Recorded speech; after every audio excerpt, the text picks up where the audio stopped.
বাচ্চাদের মধ্যে রিসেন্টলি বিভিন্ন রকমের অবসাদ, টেনশন, অ্যাংজাইটি, খিটখিটে ব্যবহারিক কিছু পরিবর্তন, যেমন খিটখিটে ব্যবহার, প্রচণ্ড জেদ, রাগ দেখানো, কিছু কিছু জায়গাতে ফিজিক্যাল এবং ভার্বাল ভায়োলেন্স, এই জাতীয় জিনিসগুলো কিন্তু বাড়ছে।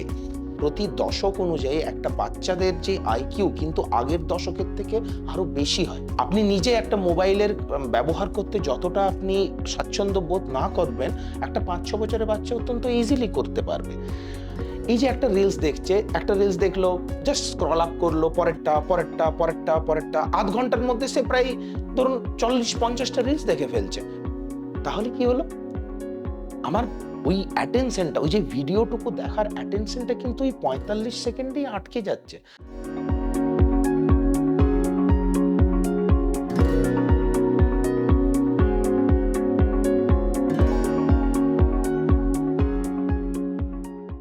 আগেকার দিনে কিন্তু পরিবারে অনেকজন ভাই বোন। আজকালকার নিউক্লিয়ার ফ্যামিলিতে একটি করে সন্তান, বড় হচ্ছে খুব যত্ন সহকারে, কিন্তু তার মধ্যেও থেকে যাচ্ছে মানসিক অবসাদ। বাচ্চাদের মধ্যে কিন্তু দেখা যাচ্ছে খিটখিটে ভাব, জেদ। বাবা মার সঙ্গে কিন্তু বেড়ে যাচ্ছে দূরত্ব। কেন কেন এটি হচ্ছে সেই বিষয়ে কিন্তু আজকে জানবো। আজকে আবার কিন্তু আমরা আমাদের সঙ্গে পেয়ে গেছি বিশিষ্ট সাইকিয়াট্রিস্ট ডক্টর অর্ক আধ্যার্য স্যারকে। স্যার, অসংখ্য ধন্যবাদ আপনাকে আবার আমাদের সঙ্গে আপনার এই ব্যস্ততার মধ্যেও কিছুটা সময় বার করার। প্রথমেই স্যার, আমি আপনার কাছ থেকে জেনে নেব যে কেন বাচ্চাদের মধ্যে এই সমস্যাটা দেখা দিচ্ছে।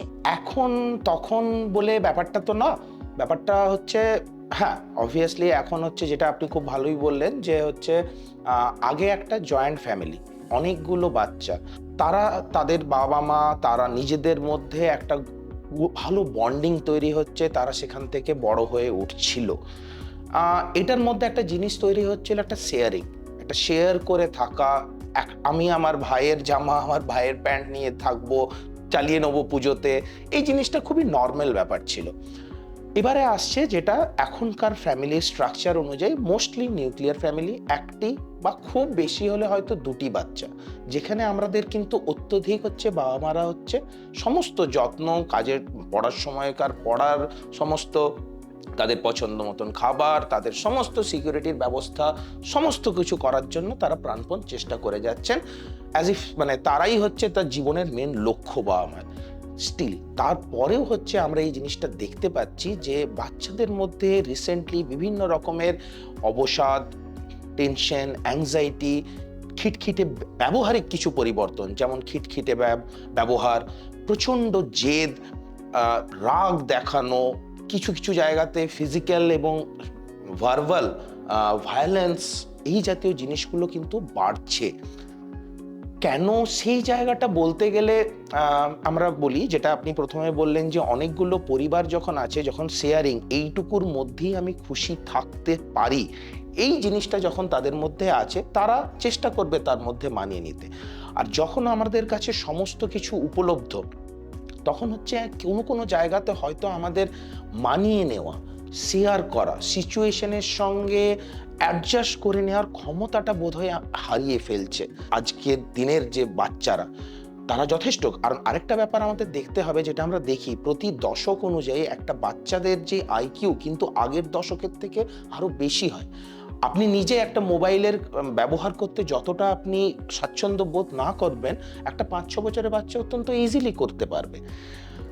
এই জায়গাতে আসছে আমাদের যেটা কোভিড মহামারীর সময়কারের ব্যাপারটা, যেখানে একটা নেসেসিটি হয়ে দাঁড়িয়েছিল যে স্ক্রিন টাইম, তাদের সমস্ত পড়াশুনো থেকে শুরু করে এন্টারটেনমেন্ট, এভরিথিং একটা ছোট্ট 6 ইঞ্চি বাই 2 ইঞ্চির একটা স্ক্রিনে আটকে পড়েছিল। সিচুয়েশন চেঞ্জ হয়েছে, আমরা আবার নিজের আগের জায়গায় ফিরে গেছি, কিন্তু সেই সময়কার একটি ওই ছোট্ট বাচ্চার যে যতটা তারা ওইটুকুর মধ্যে আটকে পড়েছিল, তাদের পক্ষে কিন্তু বেরিয়ে আসাটা হয়তো অতটা ইজি হয়নি। যে কারণে পোস্ট কোভিড পিরিয়ডে হচ্ছে mobile addiction, mobile game addiction এবং আদার্স যে স্ক্রিন অ্যাডিকশনটা অত্যধিক পরিমাণে বাড়তে দেখা গেছে। তার জন্য কি আমরা এটা ভেবে নিতে পারি যে আমাদের অল্টারনেটিভ যে মানে এনজয়মেন্ট, সেই জায়গাটা আমরা কোনো জায়গায় হারিয়ে ফেলছি? যে জায়গাতে হচ্ছে আজকের থেকে আমার ছোটবেলার কথা মনে পড়ে যাচ্ছে, যখন আমার মা বলতেন যে সন্ধে হওয়ার আগে কিন্তু মাঠ থেকে বাড়ি ফিরে চলে এসো। এখন তো উল্টোটা দেখা যাচ্ছে, এখন তো বাড়ি থেকে তাদেরকে বার করে মাঠে পাঠাতে হচ্ছে। সো এই জায়গাটাতে কিন্তু আমরা বাচ্চার যে কন্ডিশনগুলো বোঝার আগে কিন্তু আমাদের অ্যাজ এ পেরেন্ট হিসেবে অনেক বেশি দায়িত্ব নিতে হবে। কারণ বাচ্চাটা কিন্তু মোবাইল নিজের থেকে ব্যবহার করতে জানে না, সে যা দেখে তা শেখে। আমার সামনে যদি আমার বাবা বা মা ঘরের একটা লম্বা টাইম কিন্তু মোবাইলের মধ্যে যদি কাটায়, তাহলে কিন্তু সে তারও একটা অভ্যেস তৈরি হয়ে যাবে যে আমি ওটার মধ্যেই কাটাবো। আমি যদি দেখি আমার বাবা মা বাড়ি থেকে ফিরে একটা ম্যাক্সিমাম সময় নিজেদের মধ্যে কথা বলছে, ডে টু ডে ব্যাপারগুলো নিয়ে ডিসকাস করছে এবং আমাকে সেই ডিসকাসের পার্ট হিসেবে নিচ্ছে, তবে আমার মধ্যে সে দায়িত্ববোধটা আসবে। তবে আমি বুঝতে পারবো যে না, আমাকে দায়িত্ব নিতে হবে। আর যত আমি একটা বাচ্চা দেখবে যে বাড়িতে একটা বই পড়ার একটা জিনিস আছে, তাহলে কিন্তু বাচ্চা বই পড়বে ছোটবেলার থেকে, সে কোনোদিনই মোবাইলে যাবে না। দরকার আছে, আমি একদমই বলবো না যে হচ্ছে যে না, এটা আজকালকার যুগে যখন সবাই এগিয়ে যাচ্ছে আমরা আবার পিছনের দিকে যাই। কিন্তু একটা এই ছোট্টবেলাতে হচ্ছে আমরা রচনা লিখতাম না, বিজ্ঞান আশীর্বাদ না অভিশাপ, জাস্ট ওইটুকুতে আমাদের দেখতে হবে যে প্রত্যেকটা জিনিস একটা মাত্রার মধ্যে রেখে আমাদের এগিয়ে যেতে হবে। বাচ্চাদের ক্ষেত্রেও আমি একই কথা বলবো যেটা বড়দের ক্ষেত্রে, যে একটা বাচ্চা যথেষ্ট ভালোভাবে ফাংশন করছিল, যথেষ্ট ভালোভাবে হচ্ছে ব্যবহার করছিল, নিজেদের বন্ধু বান্ধবের ছিল, টিচারদের সঙ্গে, বাড়ির আত্মীয় স্বজনদের সঙ্গে, কিছু তো একটা পরিবর্তন হবে নিশ্চয়ই, তবেই না সে তার জায়গাতে মানে তার বন্ধুদের সাথে তার কোনো রকম ভাবে ঝগড়াঝাটি হতে পারে, তার স্কুলে হচ্ছে তার পারফরমেন্স ড্রপ করতে পারে, তার বাড়ির লোকের সঙ্গে, বাড়ির বাবা মা বাদ দিয়ে অন্য যারা আছে তাদের সঙ্গে তার মেলামেশা কম হতে পারে, বাচ্চা অনেকটা গুটিয়ে নিজের মধ্যে থাকার চেষ্টা করতে পারে। So those are the early science, যেখানে আমাদের বুঝতে হবে যে কিছু প্রবলেম হচ্ছে। বাচ্চার সাথে কথা বলুন, স্কুলের টিচারের সাথে কথা বলুন, বাচ্চার সঙ্গে স্কুলের যে টিচার, ক্লাস টিচার, তাদের কীরকম ফাংশনিং, আগে কীরকম ছিল, এখন কীরকম আছে, এই মাইনর জিনিসগুলো হচ্ছে যদি আমাদের চোখে পড়তে থাকে, আমরা যদি এই জিনিসগুলোকে নিয়ে একটু ভাবি, তাহলে প্রবলেমটা প্রবলেমের জায়গায় যাবেই না। আমরা অনেক আগেই জিনিসটাকে হচ্ছে থামিয়ে দিতে পারবো, কারণ মেডিকেল সায়েন্সই বলছে prevention, primary, secondary, tertiary prevention থাকবেই, কিন্তু তার থেকে বড় যেটা দরকার প্রাইমর্ডিয়াল প্রিভেনশন, জিনিসটা হওয়ার আগে আটকে দেওয়া। আর এমনি আদারওয়াইজ যে সমস্ত বাচ্চাদের যে সমস্ত মানসিক ব্যাধি, মানে মানসিক ব্যাধি বলবো না, যে সমস্ত জিনিসগুলো ছিল, ইস্যুসগুলো, যেমন অটিজম বলুন বা অ্যাটেনশন ডেফিসিট হাইপার অ্যাক্টিভ চাইল্ডের কথাই বলুন, বা ইন্টেলেকচুয়াল ডিসেবিলিটি বলুন, এগুলো তো ছিলই।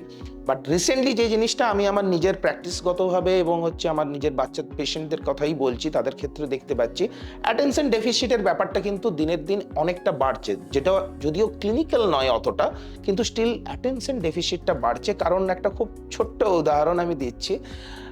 একটি বাচ্চার হচ্ছে এমনি কিছু করে না, দিনে 0.5 ঘন্টার বেশি সে মোবাইলও দেখে না, আমার একজন মানে বাচ্চার কথাই বলছি, কিন্তু তার পড়াশোনা বড্ড বেশি খারাপ হয়ে যাচ্ছে। কেন? কারণ তো মোবাইল তো সে বেশি দেখছে না, কিন্তু সে মোবাইলে কি দেখছে? সে ইউটিউব দেখছে। ইউটিউবে সে হচ্ছে কোনো একটা বড় কোনো এপিসোড দেখছে না, সে একটা 30 থেকে 45 সেকেন্ডের রিলস দেখছে।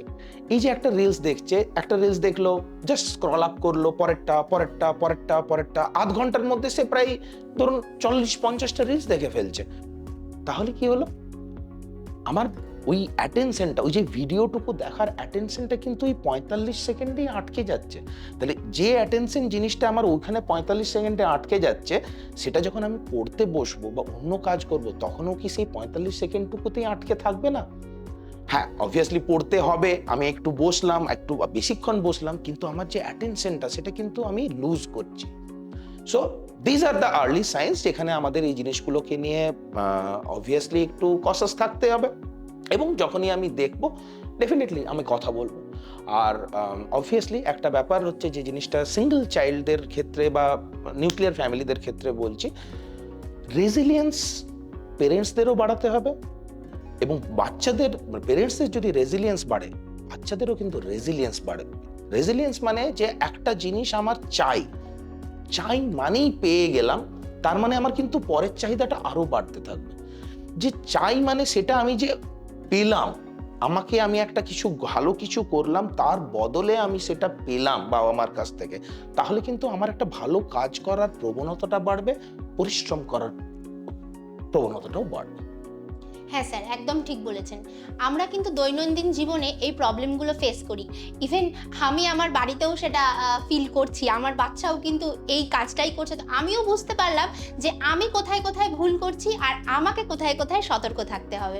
অসংখ্য ধন্যবাদ স্যার, আমাদের সাথে এইটুকু সময়, আপনার এই গুরুত্বপূর্ণ সময়ের মধ্যে থেকে এইটুকু সময় শেয়ার করার জন্য। এইরকম সুস্থ স্বাভাবিক জীবনযাপন করার জন্য, এরকম পরামর্শ পাওয়ার জন্য কিন্তু অবশ্যই আমাদের এই পেজে আপনাদেরকে চোখ রাখতে হবে। ঠিক সামনের সপ্তাহে এই সময় আবার ফিরে আসবো জেন রয় হসপিটাল, সঙ্গে ডাক্তারবাবুর পরামর্শ নিয়ে। আর যদি আপনাদের কিছু সমস্যা থাকে বা কোনো কোয়ারি থাকে, আপনারা কিন্তু আমাদের হোয়াটসঅ্যাপ নাম্বারে মেসেজ করতে পারেন অথবা আমাদের পেজে কিন্তু কমেন্ট করতে পারেন।